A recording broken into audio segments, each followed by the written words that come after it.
En esta tarde, como bien decía Lili, vamos a tener una invitada especial.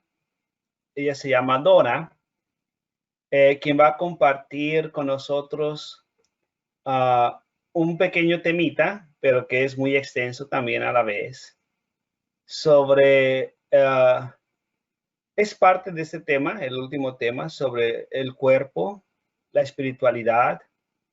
Y la he invitado a ella, yo voy a estar también aquí para compartir, porque nos gustaría que también ustedes como laicos se fueran preparando para que después ustedes asuman, ¿verdad? Este rol de la escuela. Entonces hoy me di la oportunidad, yo me di la oportunidad de que invitar a Dora para que nos ayude y pues espero pues que todos ustedes aprovechen. Vamos, yo voy a estar aquí para cualquier cosita, ¿verdad? Podamos entre los dos trabajarla. Voy a pedirle pues a Lili que eh, tome los micrófonos y igualmente que comparta con Dora para empezar nuestra clase. Gracias, padre. Bueno, ella se puede presentar perfectamente, pero yo quiero decir que a veces se nos olvida lo importante que son los laicos, o lo importante, el rol que nosotros tenemos como laicos. Y una de las cosas que me encanta de Dora es que ella ha tomado su papel de laico y de bautizada y de hacer lo que se puede desde su rol de esposa, de madre, de mujer y de laica. Y el hecho de que ella ha sido muy constante en su parroquia, muy constante en la iglesia, pues la ha llevado a muchos lugares. No solo hoy en esta clase, sino que a muchas cosas. Así es que quiero que vean a ella y se vean ustedes mismos, porque para eso es que todos estamos llamados, ¿verdad? Quienes tenemos que seguir. Padres solo hay uno cada 1000 personas o a veces cada más, pero laicos sabemos bastantes. Así es que gracias por decir sí a su llamado bautismal, querida Dora Uscanga. Y ya pues usted preséntese y ya le di su rol de presentadora, así es que si necesita poner la presentación cuando quiera, ya todo está listo. Pues Lili describió todo, es el trabajo que hacemos como laicos en nuestra iglesia. Somos porque es mi esposo y yo siempre estamos juntos, pero nosotros enfocamos más lo que es la familia y el matrimonio, ese es nuestro llamado. Y tocaremos un poco de teología del cuerpo, que abarca mucho sobre lo que es el matrimonio. Pero primero vamos a comenzar con nuestro tema 3, que es la dignidad y vocación del cuerpo humano dentro del plan divino. Cualquier pregunta, por favor, con el padre. No se preocupen, el padre. Y disculpen un poquito que estoy muy nerviosa. Si ustedes vemos ahí en sus papeles que está marcado el 1 de Corintios, la carta de Corintios 6, del 13 al 20, yo solamente hice un resumen para poder pasar lo que es un poquito más a la teología del cuerpo. Entonces, ¿qué es lo que nos quiere decir la 1 de Corintios, el capítulo 6, del 13 al 20? En mi entendimiento, esto no quiere decir que nosotros no somos dueños de nosotros mismos. Nosotros fuimos creados por Dios y al ser creados por Dios, pertenecemos a Dios en cuerpo y alma. Entonces, todo el daño que hagamos nosotros con el cuerpo, se lo hacemos a Dios. Y todo lo bueno que hacemos, lo hacemos glorificando a Dios. Entonces, en resumen, es lo que nos quiere decir de 1 de Corintios 6, 13, 20. Nosotros no somos nuestros dueños, no nos pertenecemos. Nuestro cuerpo y todo lo que hagamos con él es importante porque le pertenece al Dios, le pertenecemos en cuerpo y alma. Y esto nos lo explica más a detalle Juan Pablo II en la teología del cuerpo, ahora San Juan Pablo II. Entonces, en la primera presentación que ustedes van a ver, explica un poquito lo que es la teología del cuerpo. Entonces, la teología del cuerpo es un compendio de 129 libros que el Papa Juan Pablo II hizo de catequesis sobre el amor, la sexualidad humana y el matrimonio. Eso es lo que se enfoca en las 129 catequesis del Papa Juan Pablo II. Y en esos libros, es como esto, ustedes van a ver, hay muchos libros, pero este es libro con que yo hice mi curso de teología del cuerpo y con otros que están en la presentación que van a ver en un ratito, va a fondo el Papa de que no hay una división entre el cuerpo y el espíritu. Entonces, va juntos. No voy a decir, ay, este día voy a hacer algo malo, pero voy a dejar el espíritu en la casa para que no se entere Dios y me voy con el cuerpo a hacer cosas. No, todo lo que hagamos es alma y cuerpo. Ahí ustedes lo ven. Entonces, no hay división. El Papa Juan Pablo II nos enseña que no hay división. Es cuerpo y alma junto. No podemos sacar el alma del cuerpo ni al cuerpo del alma. Así que debemos pensar muy bien qué es lo que nosotros hacemos con nuestro cuerpo. Juan Pablo II nos plantea en esta 129 catequesis una visión renovada de la sexualidad humana y el matrimonio.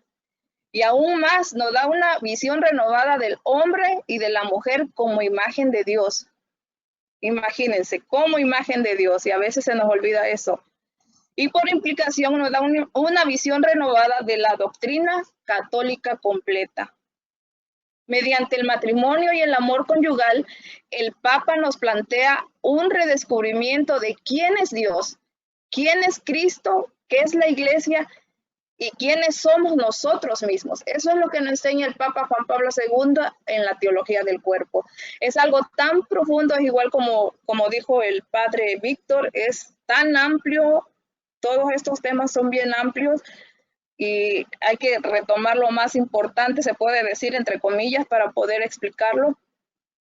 Entonces muchas veces no entendemos cuando nos dice el Génesis, que somos creados a imagen y semejanza de Dios. A veces se nos olvida que nosotros fuimos creados por Dios.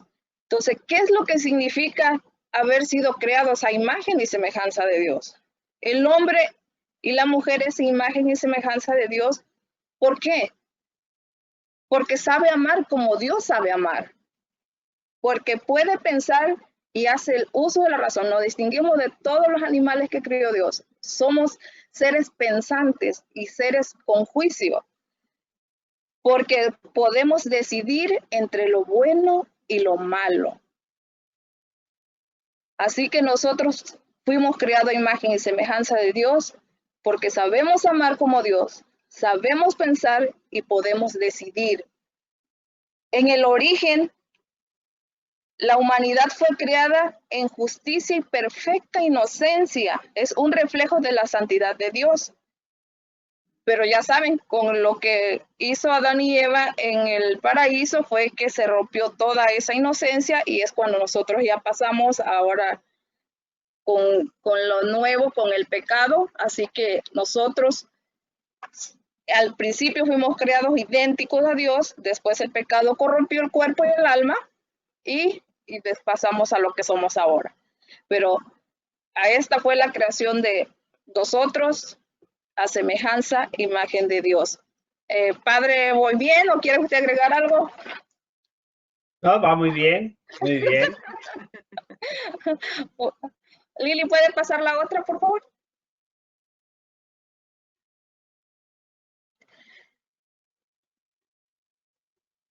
Propósito esponsal entre Cristo y la Iglesia. Ahí vemos Efesios 5:27. Entonces, estos dos versículos muestran el propósito del sacrificio y el amor de Cristo. Entonces, ¿cuál es el primer propósito de Cristo? Es santificarla, refiriéndose a la iglesia, santificar la iglesia. ¿Cómo la santificó? Dando la vida por ella y así fuimos santificados nosotros. Ahora nosotros tenemos que ser santos para mantener la santidad que Él nos dio. Pero ¿cómo vamos a ser santos? Ay, no, qué difícil es ser santos. Sí, es muy difícil ser santos. Pero ese es el trabajo que tenemos, llegar a la santidad. ¿Y qué significa santificar? Santificar es reconocer u honrar. Es tomando un poco en el matrimonio, cuando tú te casas, tú honras, reconoces y respetas a tu pareja. Cuando somos novios, que nos viene la pareja y te viene a pedir, es como si tú ya te hubieras apartado. Entonces te apartas del mundo para tenerte en un lugar especialmente para tu pareja. Entonces, eso es honrarte, es separarte del mundo, porque ya es para ti, para tu pareja, tú eres una persona ya que no está en el mundo, ya eres una persona diferente, porque esa persona va a empezar desde el momento que te escogió y tú le escogiste a él, a respetarte, a honrarte, a defenderte de todo lo malo y siempre pensar en la felicidad de la persona que escogiste, de la persona que es tu pareja, la persona que va a ser tu esposa. Eso es lo que es santificar. El segundo propósito de Cristo es presentarla en gloria sin mancha, ni arruga, ni cosa parecida. Lo que causa una mancha en nosotros es la desobediencia. Si Dios no nos ha hablado, si Dios nos ha hablado una y otra vez con respecto a algo que debemos vencer, refiriéndose al pecado, si nos ha dado luz sobre algo y no hacemos nada al respecto, cuando nosotros cometemos un pecado, sabemos que está la confesión, pero a veces ignoramos que está la confesión, o nos confesamos y volvemos a caer en el mismo pecado, entonces estamos manchando esa iglesia, porque nosotros somos la iglesia. Padre, si quiere decir algo. Sí, bueno, es importante que retomemos, ¿verdad? Estos puntos, porque estamos pasando desde la clase pasada, que era un nivel general, a este momento de un nivel específico a través de la teología del cuerpo y su referencia bíblica. Entonces, Dora ha partido muy bien, ¿verdad? En el sentido de tocar la carta de San Pablo, el libro del Génesis y regresando a los evangelios. Recordando, ¿verdad?, que el ser humano somos creación de Dios, partiendo de la Biblia. Por lo tanto, si somos creación de Dios, nuestro cuerpo le pertenece a Dios. Se rompió con Dios esa relación a través del pecado original o de los orígenes, y después, a través de Jesucristo, viene a restaurarse, ¿sí? Ese sentido de que somos parte de Dios y que estamos llamados a la santidad. Todos ustedes son conscientes de que Cristo ha dado todo por su iglesia, y el día de hoy, en la lectura que escuchamos hoy en la misa, escuchábamos en la carta a los Efesios cómo Cristo cuida de la iglesia y cómo, verdad, la iglesia está sometida a Cristo, y cómo Cristo, o sea, San Pablo hace esta referencia en cuestión al matrimonio. Por lo tanto, ¿verdad? Es importante que veamos que todo lo que hacemos no está separado. El cuerpo y el alma no están separados, van juntos. Por lo tanto, todo lo que hacemos, lo hacemos para bien de Dios, para bien de nosotros, en honor y gloria de Dios, para el bien de la sociedad. Y por eso es importante que seamos conscientes de que esta dignidad nos la da Dios. Y el llamado a la santidad se va a alcanzar a través de que nosotros podamos vivir plenamente nuestro llamado. Ustedes desde su matrimonio, nosotros desde la vocación de la vida sacerdotal o religiosa, y desde ahí se va a alcanzar esto. Por eso es por lo que cuando nosotros no hacemos cosas bien, es lo que llamamos pecado. Y es donde se da la ruptura entre Dios y nosotros, como se dio con Adán y Eva. Y por eso, ¿verdad? Nuestro cuerpo, que es con lo que nos movemos y actuamos, pues ese mismo cuerpo, pues es el que podemos nosotros cuidar para poder nosotros llegar a la santidad. Entonces, nuestro cuerpo, que es la cuestión física que tenemos y que a través de donde se muestra nuestro espíritu, ¿verdad?, nos va a llevar a poder nosotros llegar a la santidad o, ¿verdad?, a poder nosotros alcanzar la situación de pecado y de condenación. Pero es importante, ¿verdad?, que volvamos a retomar, ¿sí?, cómo el Señor que nos ha creado nos salva, y cómo el Señor que se hace humano a través de su Hijo Jesucristo para con nuestro propio cuerpo salvarnos, ¿sí? Y ver cómo esto se conecta, ¿sí?, con la iglesia y se conecta con ustedes en su llamado al matrimonio. Muy bien. ¿Puede pasar a la otra slide, Lili, por favor? Esto es lo que hablaba el Padre, que Cristo asume figura humana. ¿Para qué asume Cristo figura humana? Es para revelar el amor de Dios al mundo. Entonces, porque, como nos dice Juan 13:16, porque de tal manera amó Dios al mundo que dio a su Hijo unigénito, para que todo aquel que cree en Él no se pierda, sino que tenga vida eterna. ¿Para qué vino? Para traer la luz al mundo. Igual en Juan 12:46, yo la luz he venido al mundo para que todo el que cree en mí no permanezca en tiniebla. ¿Para qué vino Cristo al mundo en figura humana? Para salvar a los pecadores.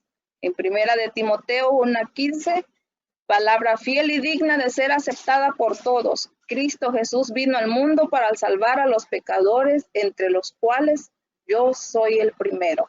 Así que por eso asume Cristo la figura humana. Cristo redime en cuerpo y alma. La explicación de Jesucristo que redime a todo el género humano de la muerte física y por medio de la expiación, los que tengan fe en Él y se arrepientan son también redimidos de la muerte espiritual. Si nosotros creemos, si nosotros tenemos fe, Cristo nos redime en cuerpo y alma. Cristo resucitado, una prueba de la gloria futura. La resurrección de Jesús es la verdad culminante de nuestra fe en Cristo, creída y vivida por la primera comunidad cristiana como verdad central. Entonces, esta es nuestra fe, esa es la fe de la iglesia, que Cristo resucitó, y de ello es que Cristo vino y vendrá para la nueva venida. Padre. Es importante, ¿verdad?, retomar esto, porque muchas de las veces queremos separar o tendemos a separar el alma del cuerpo. Entonces, siempre que nosotros celebramos la Navidad, a mí me gusta enfatizar cada año que yo celebro la Navidad con mi comunidad, en decir, fíjense cómo Dios asumió nuestro cuerpo para rescatarnos a nosotros a través de nuestro propio cuerpo. Y por eso, ¿verdad? Es por lo que yo constantemente les hago énfasis, ¿sí? En que, y a veces les pongo un prefacio en la misa, que dice que Cristo o Dios, ¿sí? Y en Jesucristo asumió nuestro cuerpo para hacerlo divino, ¿sí? Y igualmente, ¿verdad? Esa divinidad bajó a través del cuerpo de Cristo para hacerse humana. La divinidad se hace humana, la humanidad se hace divina. Y es un misterio hermoso para meditar. Entonces, Dios no nos rescató a través de nada más, sino nos rescató a través de aquello que fue causa del pecado, como dice San Pablo, se convirtió en instrumento de redención. La humanidad que fue causa de pecado, desde el Génesis, la asume para a través de esa humanidad redimirnos, para a través de esa humanidad salvarnos. Entonces, por eso es por lo que nosotros, ¿verdad?, no tiramos los cuerpos, porque nosotros consideramos que el cuerpo viene de Dios. Por eso lo sepultamos, porque así lo hizo Jesús. Se sepultó. ¿Y por qué? Porque nuestro cuerpo tiene un gran sentido. Aunque muchos pueden decir, se convierte en polvo, se hace esto, lo otro. Desde allá tiene un gran valor. Y por eso es por lo que nosotros cuidamos y podemos nosotros ver que Dios usa este cuerpo y lo hace divino y usa este cuerpo para salvarnos en su Hijo Jesucristo, que es lo que celebramos en cada Navidad. Con Teología del Cuerpo de Juan Pablo II profundizamos más en lo que significa que nuestro cuerpo es el templo de Cristo. Entonces, nosotros entendemos qué es la unión perfecta, esta unión perfecta entre cuerpo y alma, esa separación que no se puede, como dice el Padre, no hay separación de cuerpo y alma. Entonces, todo lo que influye, todo lo que hacemos con nuestro cuerpo influye en nuestra alma. Así que nosotros debemos glorificar nuestro cuerpo. Voy a pasar la otra slide, Lili, por favor.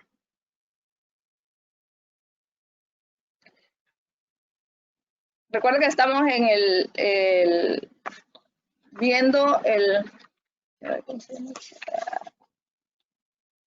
El Cristo y la iglesia. Entonces, cuerpo místico de Cristo. Para aclarar, porque a veces no entendemos, lo digo por a veces en la gente de mi comunidad, que piensa que la iglesia es el edificio.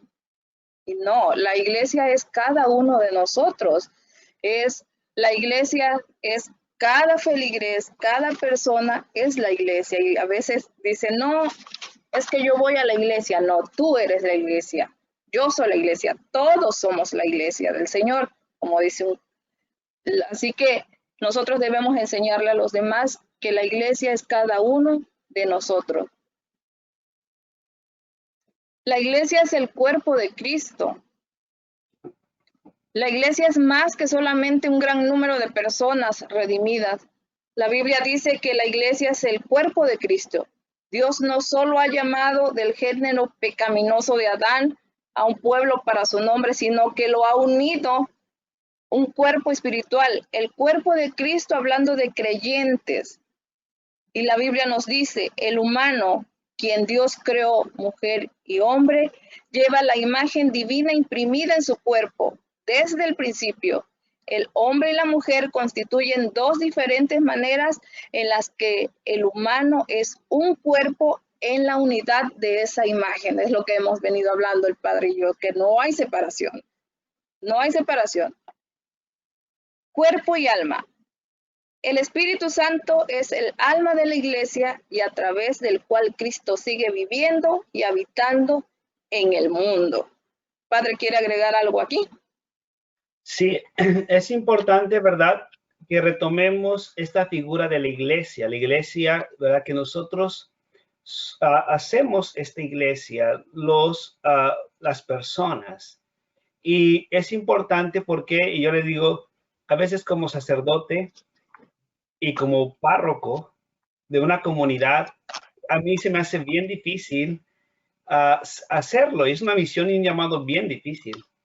Porque cuando tú eres el párroco o tú eres el pastor de una iglesia, en ese sentido el párroco, en inglés ustedes le conocen como lo ven en los boletines, dice pastor, el ser el párroco de una iglesia implica en que si tú ves a tus feligreses, simplemente que no están haciendo buen uso de su vida o aún de su cuerpo, ¿verdad?, hay que decirles.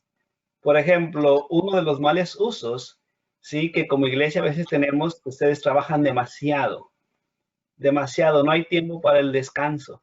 Y a veces la iglesia está cansada no de hacer otras cosas, sino está cansada de sus cuerpos. El cuerpo de la iglesia está cansado porque muchos de sus feligreses están cansados. Entonces yo digo, ¿cómo no decirle yo a la gente que tiene que cuidar su cuerpo? Que tiene que cuidar, ¿verdad? Porque formamos la iglesia. Somos una sola alma y se refleja una iglesia cansada, refleja una alma cansada. Yo a veces cuando vienen a la misa, en la homilía se empiezan a dormir y lo pongo como ejemplo. Y yo digo, pues está bien, ¿no? Porque en su casa no pueden dormir, tienen mucho trabajo, están muy cansados y por lo menos por la iglesia les sirve para descansar. Pero es cierto, porque su alma, su espíritu, ¿verdad?, refleja lo que el cuerpo está sintiendo. Y a veces tenemos cuerpos cansados. Sí tenemos un espíritu entusiasta, pero cuerpos cansados. Y a veces el cuerpo de Cristo está cansado porque se ha abusado del cuerpo físico.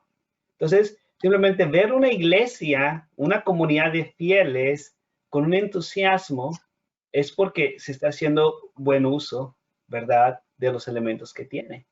Y aquí, ¿verdad?, Cristo cuida de su iglesia, pero no cuida del edificio. Nosotros cuidamos de la iglesia, pero no cuidamos del edificio que está aquí al lado.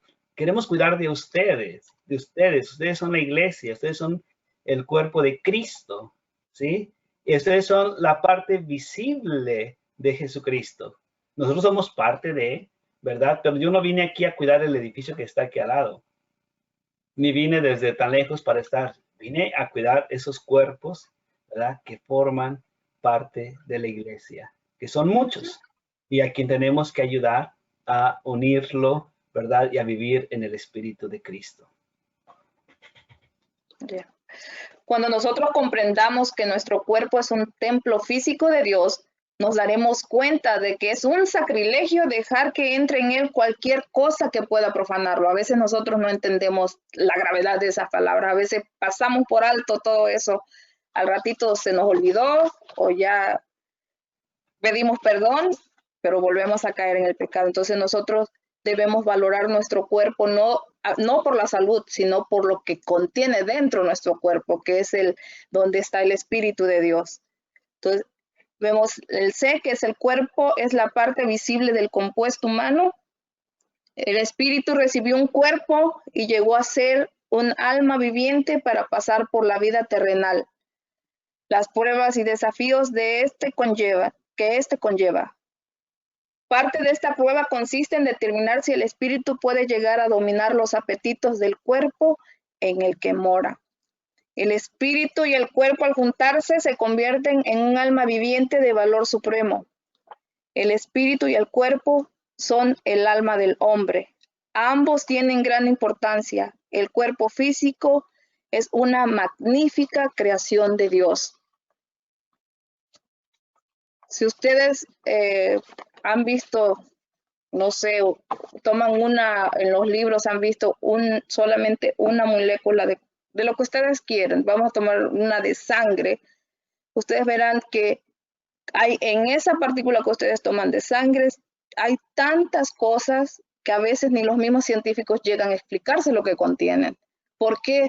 Porque nosotros somos hechos a imagen de Dios. Nosotros debemos dejar nuestro cuerpo solo para las necesidades de Dios, para que nosotros expresar el amor de Dios.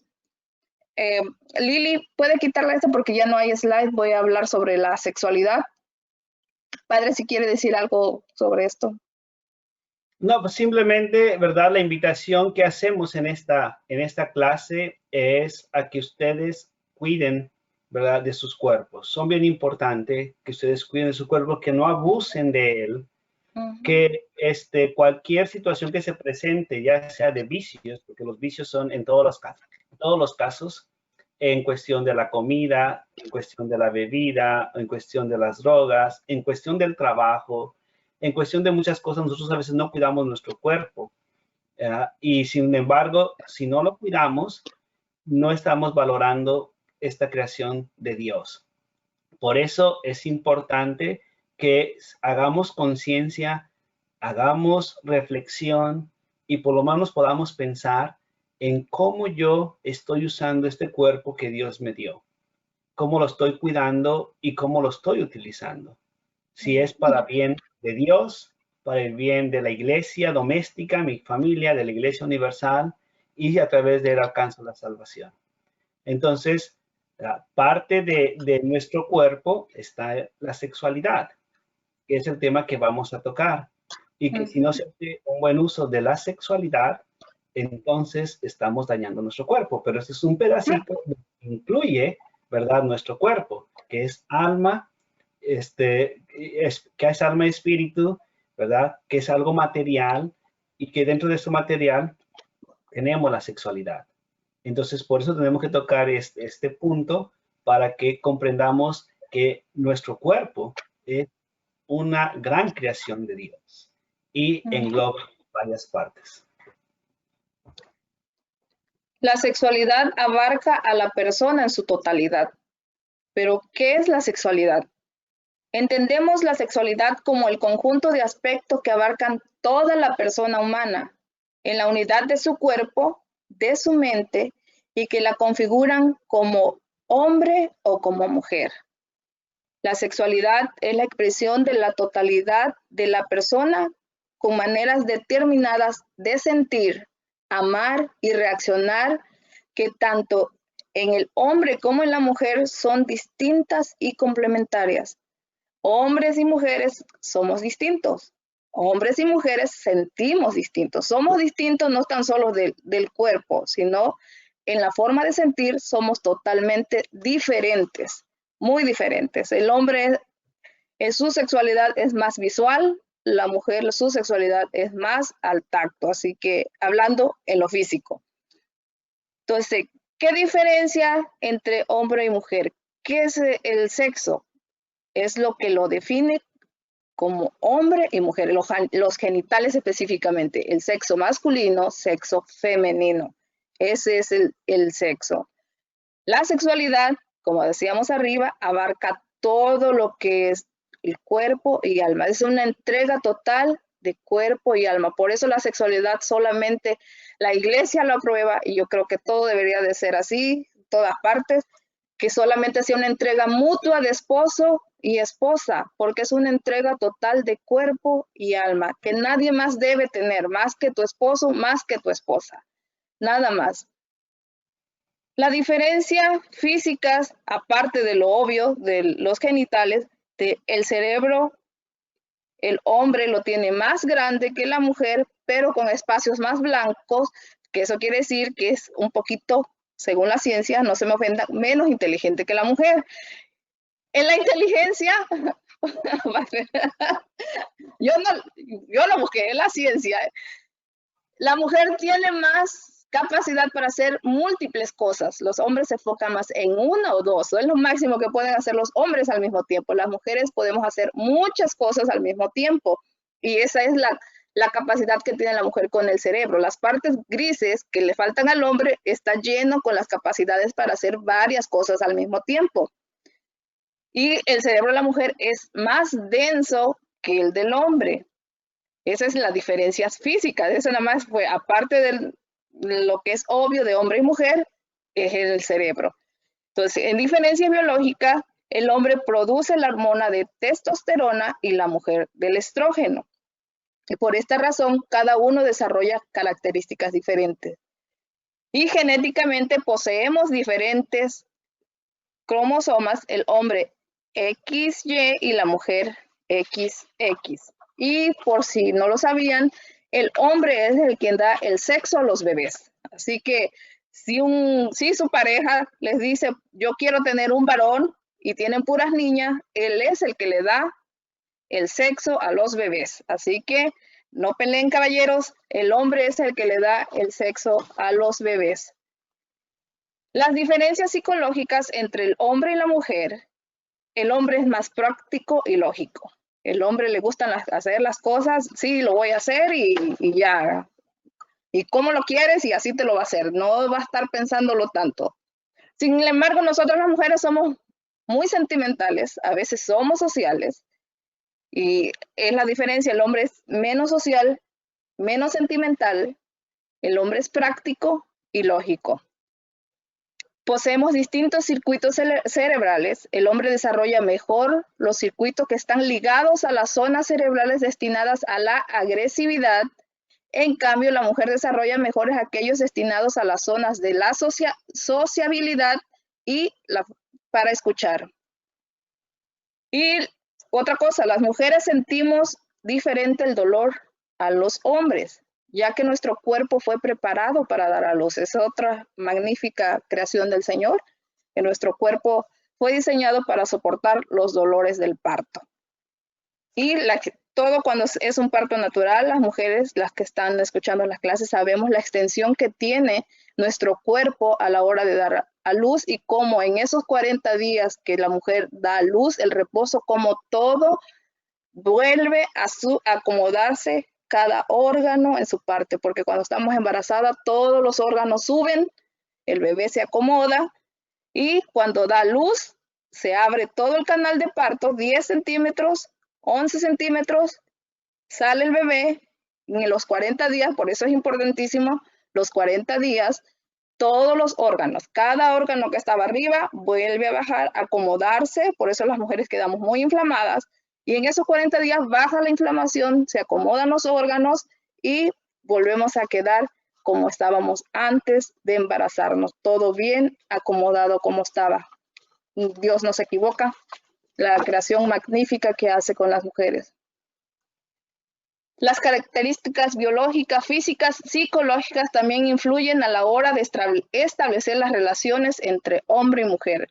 Si ustedes se dan cuenta que si dos personas son de carácter fuerte, raramente van a formar pareja, porque va a ser una peleadera todo el día. Siempre cuando una persona es de carácter fuerte, busca una persona que tiene el carácter más suave que él, no para dominarla, sino que es para tener paz, porque cuando uno tiene el carácter fuerte, tiene que estar otro que sea más tranquilo que uno. Tiene que haber un equilibrio en una pareja, en el matrimonio. El acto sexual, cuando el amor se vive en el matrimonio, comprende y supera la amistad y se plasma en la entrega total de un hombre y de una mujer, de acuerdo con su masculinidad y feminidad, que con el pacto conyugal fundan aquella comunión de personas en la cual Dios ha querido que viniera concebida, naciera y se desarrollara la vida humana. Juan Pablo II nos habla del amor conyugal tan bonito, y uno se enamora de ese libro porque te explica cómo es la entrega que tiene que tener el hombre y la mujer en el matrimonio. Hasta dónde tiene que llegar tu entrega. A veces uno dice, ay no, ya me cansé de este hombre.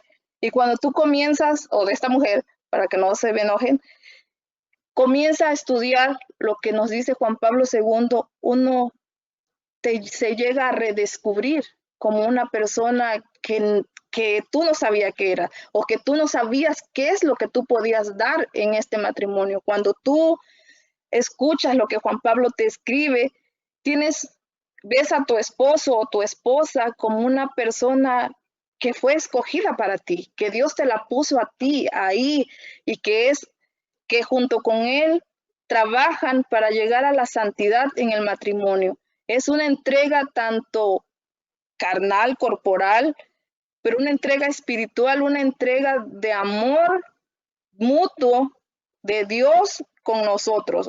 Siempre cuando nosotros vamos a las charlas de matrimonio decimos, somos tres, esposo, esposa y Dios. Si nosotros quitamos a Dios de en medio, no hay nada, nos quedamos sin nada, porque nosotros como humanos peleamos, pecamos cada rato, pero si Dios está ahí con nosotros, es el guía, es el centro del matrimonio. Ese centro es el que nos va a tener siempre conectados. Siempre vamos a estar conectados con Dios, y a estar conectados con Dios estamos conectados nosotros mismos.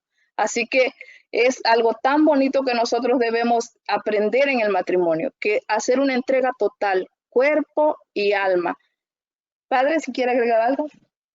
No, es importante nomás reafirmar lo que se viene mencionando, porque muchos de los pleitos, partiendo de lo último hacia lo primero, viene porque la mayoría de los matrimonios quiere que el otro piense igual, que el otro actúe igual y que el otro sea como la persona es. Y yo digo, pues es que eso es imposible. Y ya Dora ha mencionado bien las características que nos diferencian.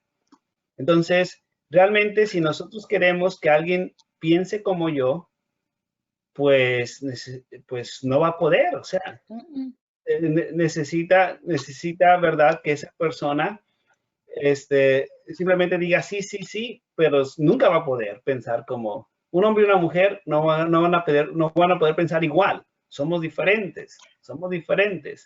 Actuar igual, somos diferentes. La misma complexión física o la misma misión es diferente. Los mismos cuerpos, como bien lo ha mencionado Dora, son diferentes y están planeados para diferentes acciones. Entonces, es importante, ¿verdad?, que como siempre la iglesia llama, es a la complementariedad. Somos diferentes, pero no es para alejarnos. Somos diferentes para complementarnos, para poder nosotros hacerse uno. En el caso de ustedes, ¿verdad?, ustedes se hacen uno en su matrimonio, y por eso deben de escucharse, y por eso deben de hablar, y por eso deben de comunicarse, y por eso deben de entrar en todas estas dimensiones que tiene la sexualidad, su alma, su mente, su cuerpo. Todo su ser lleva a esa complementariedad, pero partiendo de que ustedes están buscando una persona que es totalmente diferente a ti. Por eso, cuando yo escucho que se van a casar y dice, por lo menos escuché a alguien que es como yo dije, aquí ya nos equivocamos, porque realmente no van a ser el uno como el otro. ¿Ya? Son totalmente diferentes, somos totalmente diferentes, pero las diferencias en Dios nos llevan a unirnos, no a separarnos, a unirnos. En la sociedad las diferencias nos separan. En el matrimonio y en la iglesia las diferencias nos tienen que unir. Aunque ustedes a veces ven que nuestra iglesia se divide por diferentes formas de pensar, pero realmente no es eso, sino tenemos que, ¿verdad?, aceptar, analizar, tomar el tiempo. La iglesia toma sus tiempos antes de decidir. Los matrimonios tienen que tomar sus tiempos antes de decidir. Pero la mayoría decide a la voz de Yahweh, decide al impulso, decide simplemente movido por un sentimiento, decide y luego dice, ay, me equivoqué, ¿ya? O no debió de haber sido así. Entonces, por eso están en el matrimonio, para escucharse el uno al otro, para complementarse el uno con el otro, para que al final vean los pro, lo que está a favor, lo que está en contra de una decisión que van a tomar, y desde ahí, ¿verdad?, tomar la mejor decisión, ya sea combinada o ya sea la que tiene el hombre o la mujer. Entonces, es importante que se marquen estas diferencias, porque eso les va a llevar a tener una relación muy bonita, ¿verdad? Y a que no quieran hacer al otro como ustedes, sino a entrar en un diálogo, Entonces, ¿por qué? Porque los dos son diferentes. Yo les decía en la mañana en la misa que muchos de los problemas que tenemos, dicen, es que son nuevos problemas. Les digo, no, analicen que son los problemas de muchos años atrás. Nomás los actores son diferentes, pero la problemática viene siendo la misma. Analicen el problema de la abuelita, analicen el problema de la bisabuela, analicen el problema de quien sea, y van a ver que los problemas son similares, ¿verdad? O muchos son iguales, nomás los actores son diferentes.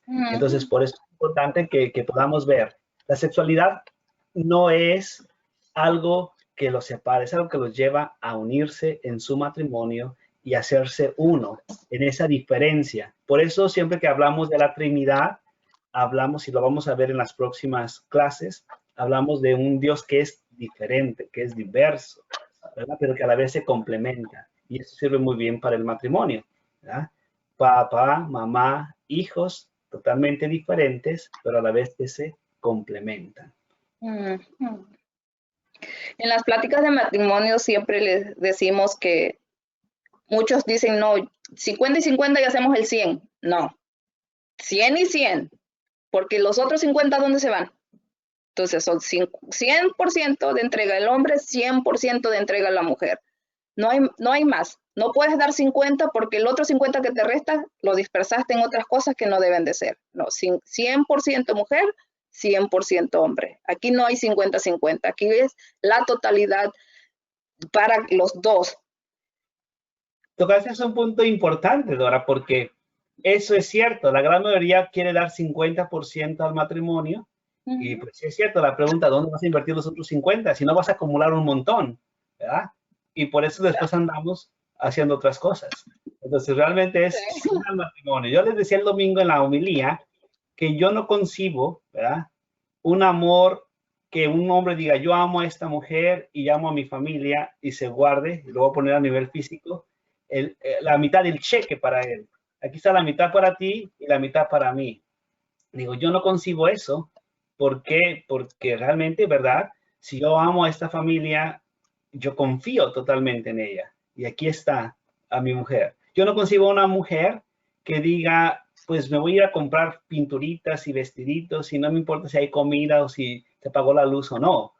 Si de veras esta mujer dice que ama a su esposo y que ve cómo su esposo trabaja mucho para poder traer, ¿verdad?, ese recurso a su casa. No concibo, ¿verdad? En los hijos se puede dar a veces con la malcrianza, pero igualmente, si hay amor, no concibo a unos hijos exigiendo cuando ven que su papá hace un gran trabajo, un gran esfuerzo, su mamá hace un gran esfuerzo, y ambos, ¿verdad?, colaboran. Pueden pedir algo, pero no se puede dar. A lo mejor, y van a entender por qué, por la situación que se da. O pueden pedir algo y se puede dar por la situación que se da. Pero es dar el 100% y es vivir el matrimonio, es vivir la sexualidad, es vivir el plan de Dios. Es vivir que Dios de veras está dentro de nosotros, ¿verdad? Por eso lo que al principio comenzaba Dora, no puede ser nomás el hombre y la mujer, sino tiene que ser el hombre, la mujer y Dios primeramente. El hombre, la mujer, Dios y nuestros hijos. Y, ¿verdad?, no podemos sacar a Dios de nuestros matrimonios porque si no se convierte todo, ¿verdad?, en algo de que yo quiero o lo que tú quieres o lo que si no haces lo que yo digo, entonces empieza a haber muchos problemas. Porque al final no estamos siguiendo el plan de Dios, sino el plan de uno o el plan del otro. Cuando tú realmente amas a tu pareja, tú quieres sus virtudes, pero tú tienes que amar sus defectos. Esa es la base del matrimonio. Si tú no quieres los defectos de tu marido, nunca realmente lo vas a llegar a amar. Bueno, tampoco es de que los defectos esos groseros que tienen los esposos, no, o las esposas. Las esposas también, porque ya mi esposo ya me vio feo. Las esposas también tenemos defectos feos. Entonces, ¿qué defectos nosotros debemos amar? No podemos cambiar al esposo si el esposo no estudió, si no está al mismo nivel de educación de nosotros y nosotros lo vemos a veces como un defecto. Nosotros debemos amar tal y como es esa persona. Aquí llegó Marcos apenas del trabajo. Entonces nosotros debemos amarlo a nuestra pareja tal y como es. No debemos formar un matrimonio con la esperanza de cambiar a ella o a él, porque no lo vamos a cambiar. Si el esposo el novio era borracho, fumador, drogadicto, lo que sea, cuando nos casemos lo voy a cambiar. No, no lo vamos a cambiar. Lastimosamente no lo vamos a cambiar. Así que debemos de saber bien, esa es parte de las pláticas de matrimonio, qué es lo que nosotros queremos en el futuro. Lo que ves ahora, tal vez lo vas a tener después. Así lo vas a querer, así vas a estar bien con él. Entonces, esa es parte del amor, de el que nos toca, no, es el que nosotros mismos vamos a construir. ¿Qué es lo que queremos nosotros? No, me tocó un hombre borracho. No, lo escogiste. Me tocó una mujer muy floja. No, la escogiste. No nos toca. Nosotros escogemos. Cada uno escogemos lo que tenemos. Así que debemos de pensar bien cuando nosotros vamos a casarnos. Por eso son muy importantes las pláticas de matrimonio, porque ahí se dicen las cosas tal y como son, ¿verdad, padre? Ahí te dicen bien, Juanito no va a cambiar, Juanita no va a cambiar, esto no va a pasar, fíjate si te quieres casar. Así que nosotros debemos pensar qué es lo que queremos para un futuro, si nos vamos a casar, y si ya estamos casados, amar a nuestras parejas tal y como son. No esperar que cambien, ni enojarnos si ellos no han cambiado, pero varones, si ustedes van al baño, bájenle la tapa al inodoro. Señoras, no sean tan enojonas cuando el esposo deja los zapatos tirados por ahí. Aprendamos a convivir, a ser complemento uno del otro. Seguimos con la sexualidad, que en este tiempo, la obsesión con el sexo de la sociedad actual tiene una raíz en el vacío de amor que sufre por estar en el abandono de Dios. O sea, el sexo, como se ve, vemos sexo en los comerciales de perfume, sexo en los comerciales de sodas, que no tienen nada que ver, todo está totalmente sexualizado, todo está sexualizado. Entonces, ¿por qué nuestra sociedad está tan sexual? Es una sociedad sexualizada, todo lo que vemos. Si ustedes ven telenovelas, ya casi los capítulos enteros, escenas de cama por todas horas, a cada rato, besos indecentes, ya niñas de 12, 13 años haciendo películas que no deben de hacer, haciendo series que no deben de ser. Entonces, ¿por qué la obsesión del sexo en nuestra sociedad? Dicen que el sexo vende. Pero ¿quiénes somos los consumidores? ¿No somos nosotros mismos? Entonces, si nosotros no consumimos eso, ¿quién lo va a vender? Entonces, es responsabilidad de nosotros como padres, como personas adultas, que si consumimos eso, dejemos de consumirlo para que ya no lo hagan. Entonces, esta sexualidad absurda que está viviendo el mundo es una falta del amor de Dios. Dios les hace falta en su corazón. Nosotros lo que tenemos que hacer es acercarlos a Dios de una forma u otra. Si nosotros vemos que algún familiar lleva una vida dispersa, nosotros debemos llamarlos, hablar con ellos y decirles, esto no le gusta al Señor. Esto lo que tú estás haciendo no es correcto para el Señor, ni para tu vida. Tu dignidad donde queda, seas hombre o sea mujer, no porque es hombre, no puede andar con 50, 60 mujeres, no. Ni la mujer siempre es tachada de 4 letras cuando anda con más de uno, y a los caballeros siempre le dicen, ay, don Juan. No, no hay don Juan. Entonces la sexualidad tiene que ser un respeto guardado para el matrimonio, que eso ya no lo estamos viendo desgraciadamente. ¿Quiere decir algo, hijo? Ok. Padre, ¿quiere decir algo sobre eso? Simplemente, ¿verdad? Hacer conciencia, ¿verdad? Hacer conciencia en este sentido, porque bien lo menciona Dora, de que cuando algo se promueve es porque hay alguien que lo busca. Entonces, tratemos de formar a nuestras familias, tratemos de formar, ¿verdad?, a nuestros hijos con una claridad en muchas cosas, como se vaya pudiendo hablar. Alguien preguntaba la clase pasada cómo le hablo a mi hijo de tal o cual tema, como se vaya pudiendo hablar con la capacidad que tú tengas, ¿verdad? Cuando sea la edad adecuada, cada uno de ustedes tiene que buscar hablar en su familia. Es su responsabilidad primero de formarlos a ellos. Cuando ustedes los forman, ¿verdad? No va a haber como toda esta situación. Y así la persona después decide hacerlo, que la persona diga, yo lo decidí, pero no por ignorancia. Yo sabía y al final decidí hacer esto, hacer lo otro. Ok, muy bien, ya bajo tu responsabilidad y tu criterio y tu decisión. Pero si hay desconocimiento, también se entiende que fue por desconocimiento, porque no se sabía bien o nadie le enseñó o nadie le dijo que esto podría estar mal. Entonces, realmente, aunque tenemos un mundo que se enfoca en el consumo y en el cual se ha hecho un mal uso, ¿ah?, de esta sexualidad o de este sexo, pues tenemos el llamado a poder reconstruir nuestra comunidad, nuestras familias, cada una de las personas. Y en el conocimiento, en el estudio de las diferentes áreas, eso es lo que nos va a permitir a nosotros cambiar. No importa cuánto yo me haya equivocado en el pasado, porque a lo mejor en el pasado yo me equivoqué mucho por desconocimiento. No me tengo que sentir como culpable y decir, ah, pues es que yo hice muchas cosas mal. No, ahora tengo la oportunidad de hacerlas diferente, ahora tengo la oportunidad de conocer, ahora tengo la oportunidad de saber, ahora tengo la oportunidad de cambiar, ahora tengo la oportunidad de hacer las cosas totalmente diferentes, las voy a hacer diferentes.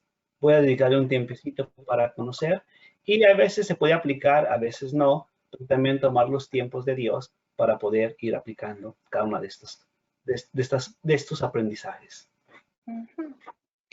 Pasaremos ahora a niveles de sexualidad humana. La sexualidad humana es un bien. Es parte del don que Dios nos dio. Él lo hizo Dios en la sexualidad, pero ¿para qué vamos a usar nuestra sexualidad? Entonces hay que ver para dónde vamos con nuestra sexualidad. Entonces, espiritual, mi relación con Dios como su criatura. El tener una relación personal con Jesucristo comienza al momento de darnos cuenta de nuestra necesidad de Él, admitiendo que somos pecadores, arrepintiéndonos de nuestros pecados y pidiéndole que entre nuestros corazones para ser la autoridad en nuestras vidas, para que seamos dignas criaturas suyas. O sea, mi relación con Dios como su criatura, ¿cómo yo me voy a relacionar con Dios? ¿Cuál va a ser el tipo de contacto que voy a tener con Dios? ¿Qué le voy a ofrecer? No le voy a pedir nada más. ¿Qué le voy a ofrecer a Dios? ¿Qué le estoy ofreciendo? ¿La educación de mis hijos? ¿Qué clase de educación le estoy dando a mis hijos? ¿El bienestar conyugal en el matrimonio? ¿Qué tipo de matrimonio llevo yo? En la sociedad, ¿cómo soy como persona? En la iglesia, ¿qué tipo de persona soy en la iglesia? ¿Son de las que apoyo o soy de las que voy a pelear? ¿O soy de las que todo voy a criticar y no hago nada? Entonces, ¿cuál es mi relación con Dios? ¿Cuál es la conexión espiritual que voy a tener con Dios? Entonces, nosotros debemos hacernos esa pregunta: ¿cuál es la conexión espiritual que tengo con Dios? ¿Cuál es mi relación con Dios como su criatura? ¿Cuál es la relación que yo quiero tener con Dios? Si no sabemos, debemos de buscar cuál será. Padre, ayúdeme a explicar un poquito esto más. Sí, pues es importante, ¿verdad?, que conectándonos con Dios, las cosas van a ser diferentes, las vamos a ver diferentes, las vamos a entender diferentes. Y por eso es importante que en este aspecto, para yo poder conectarme con los demás o a nivel más íntimo, en el caso de ustedes como esposos, tiene que haber una conexión íntima con Dios. Si hay una conexión íntima con Dios, va a haber una conexión íntima entre ustedes, ¿verdad? Hay cosas que entre ustedes, por ejemplo, en los matrimonios, alguien que ha tenido diferentes relaciones o diferentes matrimonios, ¿verdad? Si él ha tenido una conexión íntima con Dios, sí, pues tuvo un matrimonio que por circunstancias haya fallado, pero sabe que esa relación con esta esposa fue íntima. Yo espero que en ustedes, ¿verdad?, siempre se conserve eso, que entre ustedes como esposos tengan esta relación íntima. Muere la esposa, muere el esposo, quedan viudos, quedan viudas, con el tiempo se vuelven a casar, ¿verdad? Ustedes respetan esta primera relación y se abren a una nueva relación como viudo, como viuda, ¿verdad? Y como esposos, ¿verdad? O simplemente, ¿verdad? Porque saben conectarse con Dios. Algunos pues no tienen un solo matrimonio, ¿verdad? Hasta el final y se aman a profundidad y tienen sus diferencias, tienen quizás situaciones difíciles, pero el amor perdura y sobrepasa y hay esa conexión, ¿verdad? Esa conexión a pesar de las diferencias entre los esposos en la parte, ¿verdad? De su sexualidad. Y por eso es importante la conexión con Dios, la intimidad con Dios, para que pueda haber intimidad entre ustedes como esposos, donde se comparten, ¿verdad? A plenitud. Dice el Papa Francisco, ¿verdad? Que no, o sea, simplemente al momento de irse a dormir, pues no se pueden ir enojados. Tienen que reconciliarse. Tienen que, ¿verdad?, hablar entre ustedes. Y desde ahí poder entrar en esta conexión entre ustedes. ¿Sí? Entre ustedes, porque cómo van a dormir en la misma cama enojados. Hay muchos que lo hacen, ¿verdad? Pero, sin embargo, eso no está bien. Y si eso no está bien, pues hay que corregirlo. Pero mi esposo no tiene la capacidad de diálogo, o mi esposa no tiene la capacidad de diálogo, no se comunica con Dios. Pues entonces dice San Pablo, ¿verdad? Yo que tengo la capacidad de diálogo, a veces me va a tocar ceder. Yo si a veces ofendo a alguien y me doy cuenta que ofendí a alguien, pues yo mismo, ¿verdad? Aunque no haya tenido yo la culpa, pues yo voy y le digo, perdóname. Creo que esto que dije, esto que hice, les hizo sentir mal. Y no fue mi intención, pero sin embargo salió así, en la plática, en el diálogo. Perdónenme. ¿Ya? Así yo pienso que en el matrimonio pues tiene que ser lo mismo. Si hay una conexión con Dios y si entre ustedes como esposos por algo, a veces con intención, a veces sin intención lo hicieron y ven una actitud, tú rápidamente te vas a dar cuenta que hay algo mal que se hizo. Y a lo mejor no soy el culpable, pero yo tengo la conexión con Dios. Pues yo voy a tratar de salvar a mi esposo. ¿Ya? Y por eso pues voy a platicar, voy a hablar con él y vamos a tratar de relacionarnos, ¿verdad? A través de esta diferencia que hay, pero a la vez también de la complementariedad. Pero es importante el diálogo con Dios a nivel personal para que después se haga a nivel de matrimonio, a nivel familiar. Corresponde a cada uno, hombre y mujer, reconocer y aceptar su identidad sexual. La diferencia y la complementariedad física, morales y espirituales están orientadas a los bienes del matrimonio y al desarrollo de la vida familiar. Cada uno somos responsables para que si tú eres casada o casado, llevar ese matrimonio a la santidad. Somos responsables como padres de guiar a esos hijos a la santidad. Somos responsables como feligreses de mantener una iglesia limpia, pura y sin manchas y arrugas para nuestro Señor. Así que nosotros tenemos mucho trabajo, nosotros tenemos que prepararnos mucho para lo que Dios nos dejó este cuerpo al ser creados. Así que, Padre, todo suyo lo que sigue. Okay. Pues simplemente recordar, ¿verdad? Que nosotros no estamos nunca terminados. ¿verdad? Sabemos que somos hombre y mujer, sabemos que hay circunstancias que nos han afectado, sabemos que hay experiencias que nos han dañado, pero cada uno, ¿verdad?, es responsable de sí. Y si cada uno se hace responsable de sí, se puede hacer responsable del otro. Sobre todo, ¿verdad?, en los matrimonios. A veces queremos que la esposa resuelva mi necesidad. A veces queremos que el esposo resuelva mi necesidad. Si es mi necesidad, yo la tengo que resolver. ¿ya? Entonces yo tengo que buscar la ayuda, yo tengo que buscar lo que necesito porque es mío para compartir con mi esposa, para compartir con mi esposo eso que yo tengo. Si hay algo que es de los dos, ahí se tiene que identificar, los dos tienen que buscar la solución.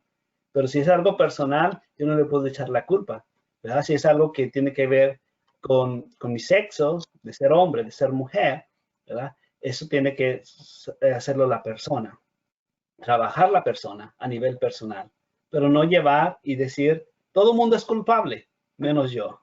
Porque así buscamos, ¿no? Todo el mundo es culpable, menos yo. Cuando a veces yo soy el culpable, yo soy el que tengo que trabajar, yo soy el que tengo que ver, ¿verdad?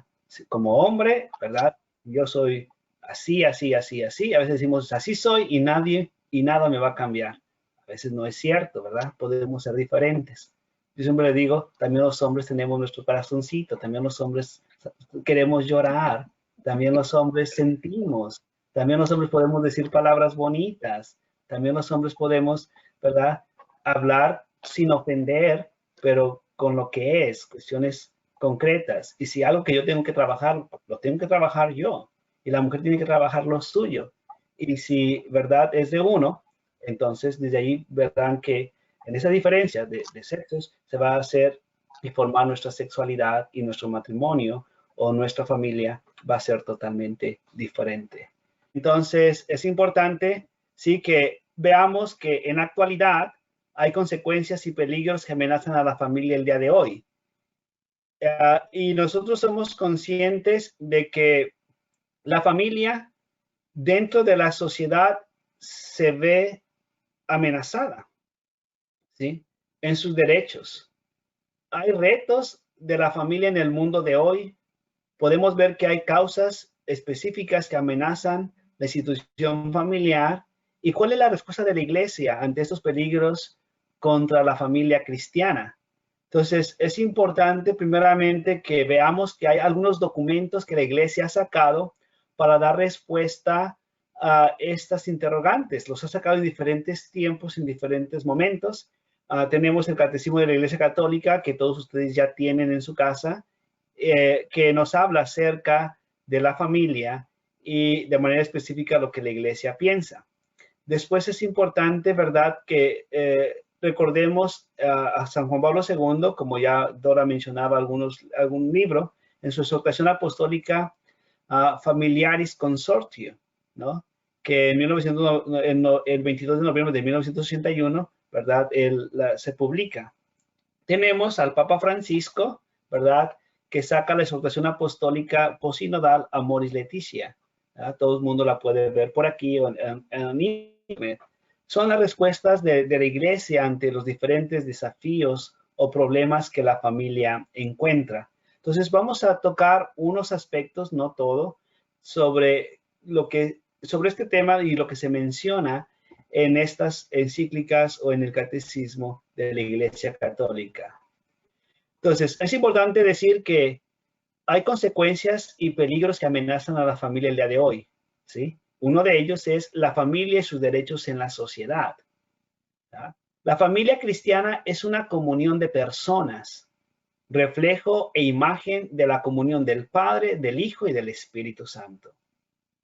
Por eso era importante poder ver el tema anterior antes de pasar a esto, porque ahorita ustedes ya van a entender mejor cada una de esas definiciones. La familia cristiana es una comunión de personas, reflejo e imagen de la comunión del Padre, del Hijo y del Espíritu Santo. Su actividad, ¿verdad?, que es la procreación de los hijos y la educación de los hijos, es el reflejo de la obra creadora de Dios. La familia cristiana es evangelizadora y misionera. La familia es iglesia doméstica. Entonces, recuerden que una de las misiones que tienen los esposos cuando se casan es la procreación. Todas sus relaciones, toda su acción tiene que estar en esta procreación y educación de los hijos. Una familia, un matrimonio que no tiene hijos, su matrimonio sigue siendo válido. Pero es importante que siempre se les pregunta a los que se van a casar si no están excluyendo el procrear hijos y la educación de los hijos. Y por eso antes de que se entreguen los votos se les pregunta, ¿verdad?, si están dispuestos a aceptar los hijos, ¿verdad?, que Dios les dé responsablemente, porque es importante que esta es una de sus actividades principales. No es la única, es una de sus actividades principales. La familia, como cédula vital de la sociedad, ¿sí? Es la comunidad en la que desde la infancia se pueden aprender los valores morales. Entonces, la familia como iglesia doméstica, la familia como célula de la sociedad, es aquella que enseña los valores morales. Es en la familia donde se aprende, ¿verdad?, lo moral. La vida de familia es iniciación de la vida en la sociedad. Entonces, lo que en la familia se aprenda, eso se lleva a la sociedad. Aunque la sociedad enseña otras cosas, si en la familia se aprende algo, eso se lleva. No crean ustedes que lo que ustedes enseñaron en sus casas, sus hijos lo echaron a un borde. Eso no es cierto. A veces ellos optan por vivir otra forma, pero ellos sí se acuerdan, todos los hijos nos acordamos de lo que en casa nos enseñaron. Que decidimos vivir de otra manera o hacer otras cosas, eso es totalmente diferente. Pero todos nos recordamos lo que en casa los papás nos enseñaron y lo que no nos enseñaron. Entonces, es importante que la gran mayoría de nosotros nos demos cuenta de que su misión en casa es bien importante y su misión en casa se lleva a la sociedad. ¿Se puede uno equivocar en la sociedad? Sí se puede equivocar, pero nunca uno se olvida de lo que en casa a uno le enseñaron. Y hay veces eso es lo que uno retoma para seguir viviendo en la sociedad después de haberse equivocado o haber tomado otras decisiones. Es importante que veamos que la familia debe ser ayudada y defendida mediante medidas sociales aprobadas. Cuando las familias no son capaces de realizar sus funciones, los otros cuerpos sociales tienen el deber de ayudarlas y de sostener la institución familiar. Entonces, en la sociedad tenemos esa obligación de ayudar a las familias para que ellos lleven a cabo su misión, ¿sí? Para que las familias cumplan su misión. En muchos problemas que tenemos en la actualidad, a veces la misma iglesia nos hemos preguntado, ¿cómo estamos apoyando a las familias? Por eso el Papa Francisco decía, no solamente se vale apoyar a los novios en su preparación al matrimonio, sino apoyarlos después del matrimonio, porque la problemática mayor a veces viene después del matrimonio y es donde tenemos que estar ahí. En la actualidad, aquí en las parroquias donde yo sirvo, cuando yo he celebrado algunas misas donde los esposos intercambian sus votos, se dan y se reciben, me da mucha alegría a veces escuchar cuando ellos me buscan para algunas situaciones que están viviendo. Es difícil a veces con muchos de que se abran con uno, ¿verdad? A profundidad. Pero cuando lo hacen, siempre les digo, la iglesia estamos aquí para apoyarlos. Nosotros estamos aquí para apoyarlos. Y si no podemos nosotros, vamos a buscar la institución que les apoye a ustedes para la necesidad que tienen. Pero es importante que la familia se deje ayudar. Cuando en la familia ya no pueden, hay que buscar la ayuda. Pero no la dejemos hasta el final. Muchos de ustedes les da vergüenza hablar de que su familia está pasando por problemas. Pero a veces vienen con nosotros cuando ya todo está destruido, cuando ya todo está aniquilado, cuando a veces ya no podemos hacer muchas cosas. Es importante, ¿verdad?, que ustedes pues vengan con nosotros cuando aún podemos ayudarlos a hacer algo también.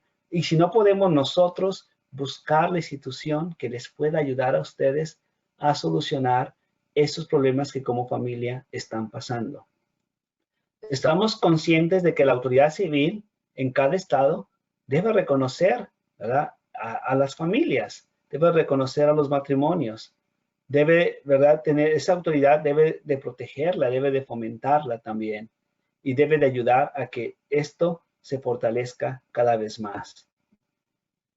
Es importante también ver que la familia debe ser ayudada y defendida, ¿verdad?, a través para sostener esta institución familiar, ¿sí? Por eso, sí, cuando nosotros vivimos en la sociedad, cuando nosotros actuamos en la sociedad, cuando nosotros servimos en algún puesto en la sociedad, tenemos también que buscar ayudar a las familias para que nuestra sociedad mejore. Entonces, la comunidad política tiene el deber de honrar a la familia y asistirla, ¿sí? Por ejemplo, la libertad de fundar un hogar, de tener hijos, de educarlos de acuerdo a sus propias convicciones morales y religiosas. ¿Ah? Cada familia pues tiene esa libertad, o debe de tener esa libertad de decir, este es mi hogar, estos son mis hijos, yo quiero educarlos de tal manera y esto es lo que yo les quiero enseñar. Yo, como les digo a muchas personas a veces,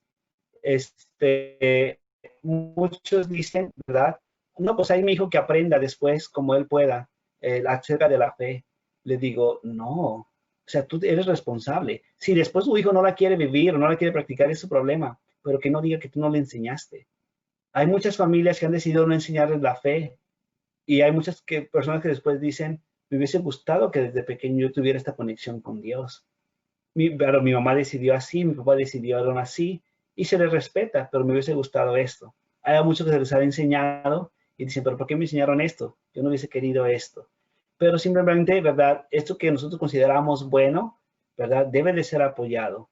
Debe de ser apoyado en muchos lugares o con muchas instituciones para que la familia mejore.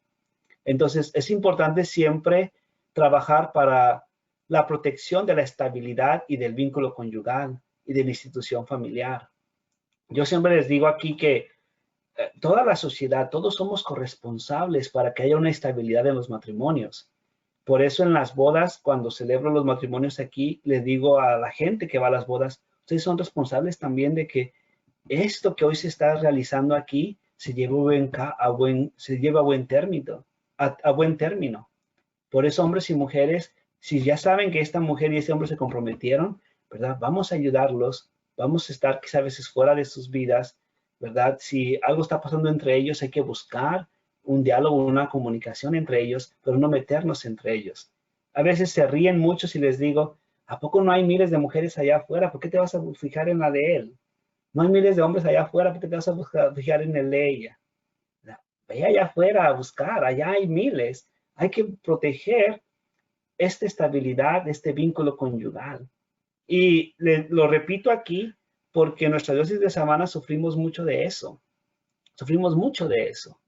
Entonces, por eso es importante que seamos conscientes de eso, del llamado que la sociedad tiene, que las instituciones civiles tienen, pero que también nosotros tenemos como sociedad. ¿Verdad? Hay que proteger la estabilidad, el vínculo conyugal. Yo les digo, a veces yo visito las familias y yo veo problemas y dificultades y yo a veces pues nomás observo. A veces sí quiero decir algo, pero me muerdo la lengua, porque digo, puedo ser que esto se convierta en vez de ayudar, destruir. ¿Verdad? Y ya cuando se me permite entrar por ahí, pues ya entro y ya puedo decir algunas cosas. Pero hay gente muy, muy reservada que se guarda las cosas para sí mismo y que no quiere que nadie sepa. Y entonces, a veces por eso, aunque muchas cosas se ven o se pueden ver en las familias, se pueden ver en los matrimonios, a veces son la verdad hasta que la persona no da la apertura, pues para que le sirva a la persona. Pero es importante que protejamos, ¿verdad?, esta estabilidad, este vínculo conyugal. Y si ustedes en sus trabajos se encuentran personas que están casadas, personas que a lo mejor tienen problemas matrimoniales, que les van a hablar, no se aprovechen de esa situación, ayúdenlos a que se reconcilien, ayúdenlos a que busquen soluciones. A veces no nos metamos en destruir estos matrimonios, hay que ayudarles a que se reunifiquen, a que se integren, a que busquen de nuevo, ¿verdad?, su conexión en el amor que se tienen. Entonces, ¿tiene las instituciones de afuera? Sí. ¿A poco hacen? Sí. Hay muchos que sí ofrecen también. El gobierno a veces ayuda, sí. A veces no ayuda, también somos conscientes. Pero yo creo que todos, si todos cooperamos, esto va a ayudar mucho a las familias. Entonces, conforme a las instituciones del país, el derecho a la atención médica, a la asistencia a personas de edad avanzada, a los subsidios familiares. Entonces, el gobierno tiene que ver, ¿verdad?, esto, porque a veces eso es lo que daña mucho a nuestras familias, ¿sí? Si alguien se enferma, el no tener el dinero, el no tener los recursos, el no tener las aseguranzas, el no tener eso, pues va a dañar a la familia. Entonces es importante que los gobiernos trabajen pues por esto. ¿Ya? Cuando se envejece, cuando las personas son mayores, que no se pueden cuidar ya por sí mismas, ¿cómo se les va a ayudar? ¿Cómo se les va a ayudar a ustedes, verdad, para que sus hijos, ¿sí?, vayan a la escuela, vayan a la universidad, estudien, se preparen, ¿verdad?, en una u otra necesidad? Entonces, la libertad para formar asociaciones con otras familias. O sea, cómo entre familias se pueden unir para ayudar a otras familias. Entonces, es importante poder ver que todo esto se debe de permitir, todo eso se puede permitir y todo esto se debe de ayudar a formar tanto por la ley civil como dentro de la iglesia. Entonces, es importante que podamos ver que hay el derecho, ¿sí?, a la propiedad privada, a la libertad de iniciativa, a tener un trabajo, una vivienda, un derecho a emigrar. Entonces, en este sentido, el Catecismo de la Iglesia Católica cita: las naciones más prósperas tienen el deber de acoger en cuanto sea posible al extranjero que busca la seguridad y los medios de vida que no pueden encontrar en su país de origen. Entonces, es importante poder ver que todo esto se tiene que hacer con un fin. El fin es honrar a la familia, es ayudar a la familia. Entonces, todo lo que se haga, ¿verdad?, en cuestión de un trabajo digno, una vivienda digna, un derecho a que se emigre. Casi la mayoría de nosotros hemos emigrado por necesidad y a la fuerza, no por una opción, ¿verdad?, de decir, yo quiero vivir en los Estados Unidos, sino la mayoría hemos emigrado por alguna necesidad muy grave, pero sin embargo, ¿verdad?, lo hemos hecho.